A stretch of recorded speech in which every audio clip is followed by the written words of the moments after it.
Hello guys, हमारा आज का टॉपिक है मार्केटिंग मैनेजमेंट। तो बेसिकली ठीक है, पहले हम पढ़ते हैं मार्केट क्या होता है, ठीक है। फिर हम पढ़ेंगे कि मार्केटिंग क्या होता है।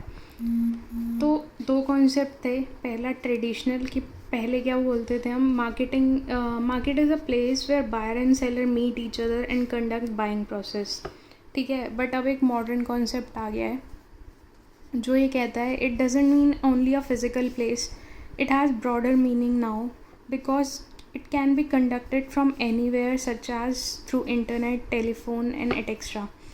एक एग्ज़ाम्पल लेते हैं। सपोज़ मुझे मैगी चाहिए और मैं मैगी लेने, हम बेसिकली एक प्लेस जहाँ पे बहुत सारी दुकानें होती हैं उसे मार्केट बोलते हैं, ठीक है। तो वहाँ मैं मैगी लेने गई, वहाँ एक सेलर था जो मैगी बेच रहा था। उसने मुझे, वो सेलर हुआ, उसे बेचनी थी और मैं बायर हूँ, मुझे ख़रीदनी है, तो मैं बायर हूँ, ठीक है। जब मैंने उससे मैगी ख़रीद ली तो वो प्लेस एक मार्केट बन गई। हम बेसिकली घर से निकलते हुए कुछ चीज़ लेने जाते हैं तो हम बोलते हैं कि मैं मार्केट जा रहा हूँ, ठीक है। तो यहाँ पे इसका मतलब यही है कि कि ऐसी जगह जहाँ पे बायर और सेलर एक दूसरे से मिलते हैं और वहाँ पे बाइंग प्रोसेस होता है। अब ये प्लेस ज़रूरी नहीं है कि एक पर्टिकुलर प्लेस है। Suppose I am living in sector 8 and sector 7 में एक बाज़ार है, एक मार्केट है और मुझे वहाँ सामान लेने जाता है। कोई भी ऐसी जगह जहाँ पे सेलिंग और बाइंग हो रही है। सपोज़ मेरे घर के सामने कोई बंदा रहता है और वो कुछ बेचना चाहता है और मुझे उस प्रोडक्ट की नीड है और मैं उसे ख़रीदना चाहती हूँ, तो वो प्लेस मार्केट बन जाएगी मेरे लिए अगर मैंने वो प्रोडक्ट ख़रीद लिया। लेकिन मॉडर्न कॉन्सेप्ट क्या कहता है, इसका मतलब सिर्फ यही नहीं है कि एक फ़िज़िकल प्लेस ही हो। आज की डेट में क्या होता है कि हम जाते नहीं हैं शॉप से, हम ऑनलाइन ऑर्डर कर लेते हैं और चीज़ घर आ जाती है। उसे भी हम मार्केट ही कहेंगे, वो भी एक प्लेस ही है जहाँ पे बाइंग और सेलिंग प्रोसेस चल रहा है, ठीक है। सो आगे, it indicates set of actual and potential buyers. यहाँ पे बहुत सारे एक्चुअल और पोटेंशियल बायर्स होते हैं जो प्रोडक्ट्स को ख़रीदना चाहते हैं, और सेलर्स होते हैं जो बेचना चाहते हैं। सब मार्केट नेचर ऑफ प्रोडक्ट पे भी डिपेंड करता है। सपोज़ हमें क्लोथ लेने जाना है तो हम क्लोथ मार्केट जाते हैं, वेजिटेबल लेने जाना है तो हम वेजिटेबल की मार्केट जाते हैं। वॉल्यूम ऑफ ट्रेड पे भी डिपेंड करता है। गुड्स अगर सेल किए जा रहे हैं स्मॉल क्वांटिटी में तो हम उसे रिटेलिंग कहते हैं, और अगर बल्क क्वांटिटी में किए जाते हैं तो उसे होलसेल कहते हैं, ठीक है। अब हम जानते हैं कि कस्टमर का क्या मतलब होता है। कस्टमर आर द पीपल और organization who buy goods and services to satisfy their needs and wants.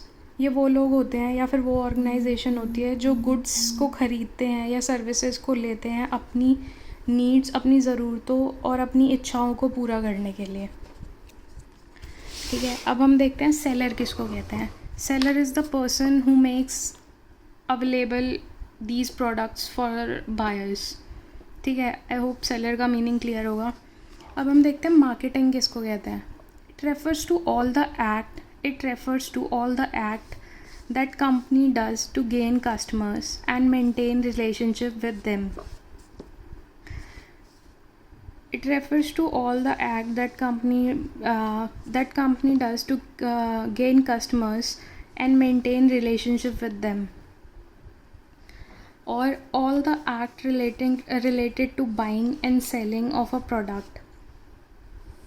Example, advertisement, after sales services. So marketing का पर्पस क्या होता है कि लोगों को हमारे प्रोडक्ट के बारे में पता चले और हम अपने प्रोडक्ट की सारी गुड पॉइंट्स उनको बताएं ताकि वो हमारे प्रोडक्ट में इंटरेस्ट लें और उसे आके ख़रीदें। मार्केटिंग के अलग अलग तरीके होते हैं। जैसे हम टीवी पे एडवर्टीज़मेंट देते हैं, हम उस प्रोडक्ट की तरफ अट्रैक्ट होते हैं। एंड सपोज़ जैसे बचपन में होता था, हमने हॉर्लिक्स की ऐड देखी तो हम कहते थे हमें हॉर्लिक्स चाहिए, ठीक है। तो वो basically a source of marketing था through advertisement. After sales services, that is also a part of marketing. Basically customer को अच्छा फ़ील कराना अपने प्रोडक्ट के लिए, अपनी सर्विसेज से रिलेटेड, और उनको ताकि पता लगे कि हमारा ये प्रोडक्ट अवेलेबल है मार्केट में। आई होप आपको मार्केटिंग की डेफिनेशन भी क्लियर होगी। Thank you so much.